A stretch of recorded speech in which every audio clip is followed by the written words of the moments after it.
Was your narcissist a villain or a victim? You see, a lot of times narcissists will be in one of either category. They're either the villain or they're the victim.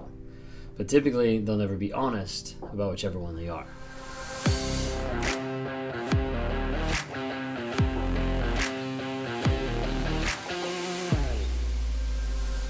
So you have narcissists that are the overt kind that you see out there and you recognize very quickly, like, oh, this person has something wrong. There's something different about this person. Maybe there's something not actually right with his personality, kind of thing. And you start realizing, hey, this might be an overt narcissist. This might be someone who is actively engaging in levels of abuse.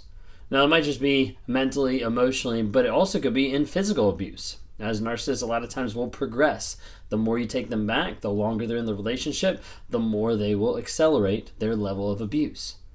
So this person could be the villain in the situation. So they could be the one who's actively abusing, actively aggravating the situation. They're the ones that are raging, that are yelling, that are throwing things, that are breaking things, that are destroying your life in so many different ways.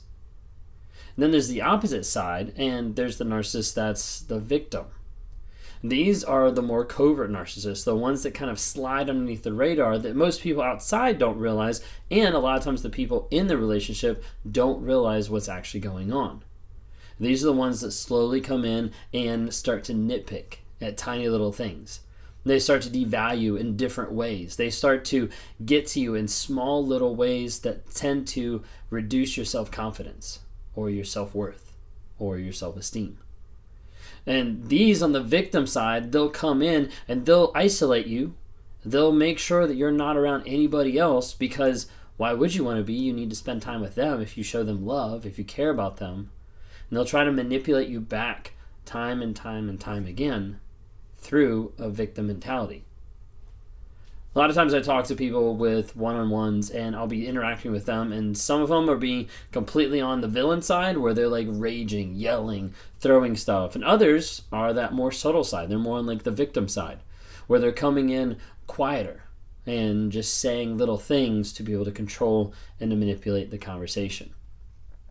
If that's what you're dealing with, there's a lot of different things that go into that. It's a lot of different things that go into different forms of narcissism, and each one is very scary, is very manipulative, and is abusive. You see, sometimes people in relationships, they think like, oh, I've never been hit. I've never been really yelled at. Like, we've gotten into arguments, never been this, and this. So I've never really been in a bad relationship. I've never been in abuse. And they tend to twist the idea and not really view what abuse is. A lot of times it'll be hidden under gaslighting or manipulation or future faking or love bombing. And people won't realize, hey, someone else controlling me, someone else controlling my perception, my will, my desires is still manipulation, and that's still abuse. Sometimes it's done just overtly, and sometimes it's done covertly. The covert ones a lot of times are what people ask for because those are the ones that are harder for people to identify. They kind of sneak underneath the surface. It's like the little phrases that you don't necessarily pick up right away. It's the little comments that slowly eat away at you and kind of get at your self-esteem over a period of time. Like, do you really think you should be wearing that? Or, why are you going to the gym? Like, do you need to impress somebody? The little things that they'll use to just put a tiny little wedge. Something that will start to make you doubt your self-worth and doubt what you're doing. You see this oftentimes exemplified in isolation, where the narcissist will not tell you can't go be with other people, but will say like, oh, well, I thought you were going to spend time with me. Like, I thought you loved me. I thought we were going to spend time together. Or they'll start to devalue those friends just a little bit of like, you know what? Like, I heard someone say something about you the other day, and I don't know. I just get a weird vibe about them. I don't think you should really hang around them. They do anything they can to be able to control and manipulate. Coverts, I think, are the more dangerous side. And that's the side that is really, really hard to identify and can slip underneath the radar between the people inside the home and people outside. If you're new here on this channel, I'm a self-aware narcissist, and I've been working on myself for years to try to grow and change who I am. It's something that I still struggle with on a day-to-day basis. The narcissistic thoughts, the emptiness, the empathy, all those different things are stuff that I battle on a day-to-day basis. And I'm on this platform to try to bring awareness, growth, healing, and change to people out there. Because there's a lot of people that don't know about narcissism. They don't know they've been in an abusive relationship, and they just think this is the norm, or they think this is love. And those are the people that I try to talk to each and every day.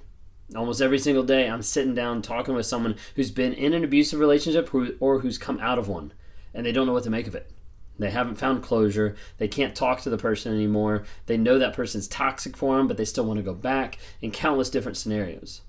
And those are the type of people that I try to talk to every single day to try to help them find healing and change and to be able to grow. If that's you and you want to talk sometime, would love to be able to talk more. And click on the link for my website, Raw Motivations, and go click on one-on-ones. Would love to talk to you and try to help you find that healing and growth. You see, oftentimes when I'm doing one-on-ones, I'm interacting with people and they give me examples. They talk to me about different things that pop up. They'll have the narcissist that will say, here we go again. Like, I knew this was going to happen. The eye roll, the smirk, all those type of things. They'll have the guilt tripping after the fact. You know what? Everything was fine until you did this. You know, everything was going on just great, and then you happen to open your mouth about this, and this is what happens. And oftentimes that narcissist will flip it back on you, and they'll blame you for something that's already passed. It's something that's already happened that you had no effect on. They'll say, it's always something with you. Like, you always bring something to the table. Like, you're always complaining. You're always, and they'll try to nitpick at those little things over and over and over. A lot of times you'll see a narcissist try to tell you something after the fact. So you go out to eat and you didn't order dessert. You didn't even ask the waiter for dessert. And you leave, and the narcissist is like, I was going to get dessert, but you didn't really offer. Or I was going to do this, but you didn't even include me. Or I was going to this, but you didn't even tell me this was going on.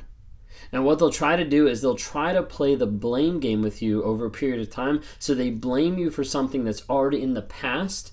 That way you don't have the opportunity to actually fix it. Because normally what you'd have is if the waiter comes up and asks for if you want dessert, the person who wants it would say, hey, I'd like dessert. But they'll let the person walk away and be like, oh, thanks. I guess you didn't care about me. Like, you didn't care if I wanted dessert. Like, they'll do it after the fact. And the reason why is to be able to up the blame game, which breeds more from you. You as being the empath, or the other person in the toxic relationship, when I'm degrading you that way of like, I guess you didn't think about me, it starts to make you on the defensive, and it starts to make you think like, oh yeah, I did care about you. Like, oh yeah, I'm so sorry, let me do this. And it builds a slow habit of letting you take the blame for someone else's actions. So the fact that I sit at the table and I don't order dessert and they walk away and I blame you for that. I blame you for the fact that I didn't speak up. I blame you for the fact that I didn't acknowledge and express what I wanted. That slowly builds that blame where you start taking my blame. And over a period of time, you take my blame more and more and more, and you get to the place with the narcissist where you start taking blame for giant things that have never crossed your mind before. And then the narcissist comes in your life and looks at you and says, you're the reason I cheated. I cheated because I wasn't happy, and that's your fault. And they will blame stuff on you over and over and over again. Let me tell you right now, they're responsible for their own actions. When I am living my life, and I'm living my life apart from my purpose, apart from loving my wife, apart from loving my daughter, and I'm choosing to go out and be with other people, that whole aspect of my life was my choice. It's an awful part of my life. It's a part that I'm not proud of, but it's a part of my story that I can come to you and say, hey, I have been in those shoes of being the person that has abused other people mentally and emotionally. And this is how it's played.